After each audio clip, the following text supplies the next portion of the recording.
one of the most frustrating things for me, I think for a lot of Bitcoiners, having been in the space myself for over 10 years now, I do remember back in the early days, 2013, 14, 15, even up till 2020, like ever even bringing up the topic of Bitcoin would just get, eye rolls and sighs and, just like automatically would make you the ostracized guy, and you'd automatically become that guy. And I think one of the most frustrating things is even now that where Bitcoin is in its life cycle, the fact that it's I think today it's like the number 7 largest asset class in the world.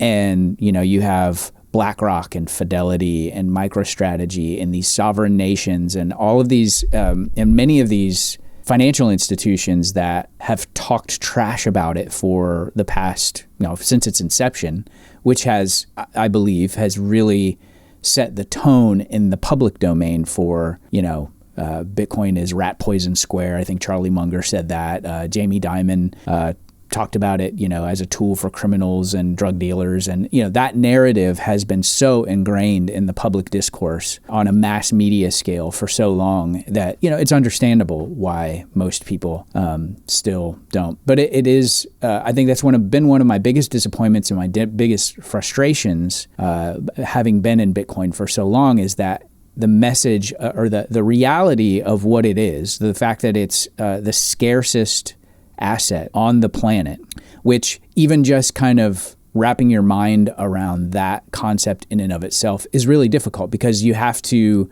some degree, understand the history of cryptography, maybe even some of the antecedents to Bitcoin that didn't work out, and how Satoshi Nakamoto used those basically to improve the protocol that ultimately would be released as Bitcoin. I think a great resource, by the way, I'm reading through Alex Gladstein's Check Your Financial Privilege. Excellent book, and I believe it's chapter 2 that I just read through last week that talks about the history of cryptography dating back to the late 70s. So I totally understand that there is a lot of work that goes into understanding Bitcoin. And because of that complexity and because of the just, I would say, natural kind of stupor of the middle class, particularly here in the United States, and the fact that we've had that financial privilege of being the world reserve currency in the US dollar, it really just, so many people have just a negative and very uninformed view of it. And I find that incredibly frustrating. Case in point, I reconnected. I had a reunion meeting celebration with some dear friends of mine that were some of the that was the first friend group that I made when I moved here to the Atlanta area about 27 years ago. And, of course, around the dinner table, there's always a discussion. Oh, what are you doing now? What are you doing now? And I think there were 8 of us. There were seven of us. And I purposefully try to stay muted during that part of the conversation, just because my career path has taken so many twists and turns. I'm not one of those guys that has had, like a straight, direct, linear sort of like career path. I've been in sales, corporate sales. I've been a professional touring and studio musician. I've been in insurance sales. I went back into corporate. I've been, and now, for the past probably 8 years in some capacity, I've had my own coaching and consulting business. So those are very difficult things to explain in the context of polite company and a dinner party. And so what I'm saying, this commentary that I'm making, or I'm about to make, with regard to, I was the last person that was sort of asked that question. Like, so Brad, what are you doing? What are you filling your days with right now? And in my mind, I'm always rehearsing, what to say. How do I talk about my financial coaching and, sort of consulting around basic cybersecurity and particularly, Bitcoin self-custody? I love talking about, Bitcoin self-custody. So typically what I do is I just kind of lay it out in those 3, in those three kind of buckets, because essentially that's what I do with my private clients. We talk about personal finance. We talk about how to, amalgamate Bitcoin into your personal finance. We talk about Bitcoin self-custody, which naturally leads to a conversation around, okay, what do I do about, like basic cybersecurity, that kind of stuff. So it was interesting.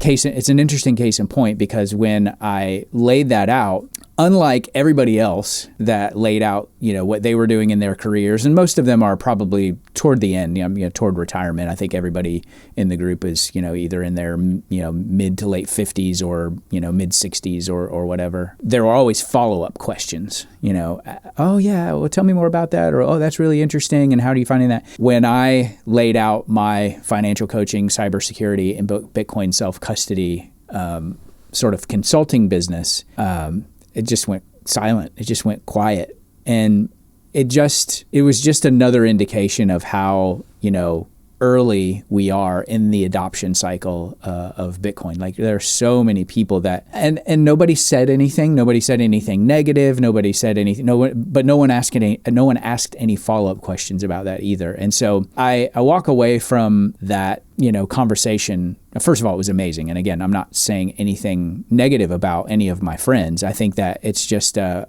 kind of an anecdotal, personal example of, I think, where society is still with this asset class, that it's really something that people, they either don't know about it, maybe they know a little bit about it, but they have a negative, a negative perception of it because of all these things that they've heard over the course of the years, and they don't want to touch it with a 10-foot pole. As I've been talking about in the last few videos, what I really am striving to do is, take what I've learned in the Bitcoin space over the past decade plus, take what I've learned about Austrian economics, take what I've learned about sound money, returning to a sound money, and how I really desire to, skewer the fiat system. And I do believe that, Bitcoin is going to have a hand in that to some degree. It probably will never go away. The fiat system will probably never go away. But also this emerging, I think, need that we have in our society, that there are going to be lots of people that are not interested in Bitcoin for the same reasons that I'm interested in Bitcoin for.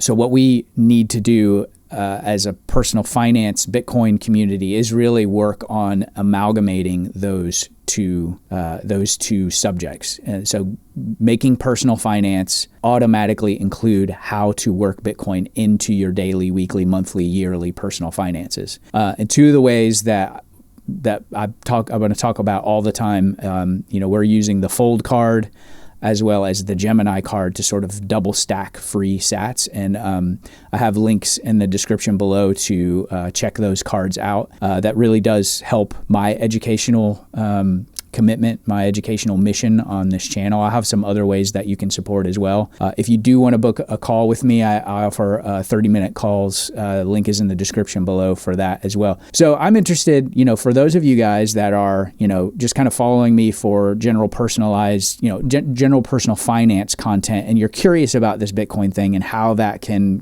be amalgamated into your own personal finances. I'm interested in hearing your thoughts about, what is your perception of Bitcoin? How do you see it, potentially, if at all, being pulled into your personal finance? So yeah, just these videos are, just kind of non-scripted. I'm really just kind of sharing my anecdotal experience about this stuff as we move along. So thanks for watching. I'll see you in the next video.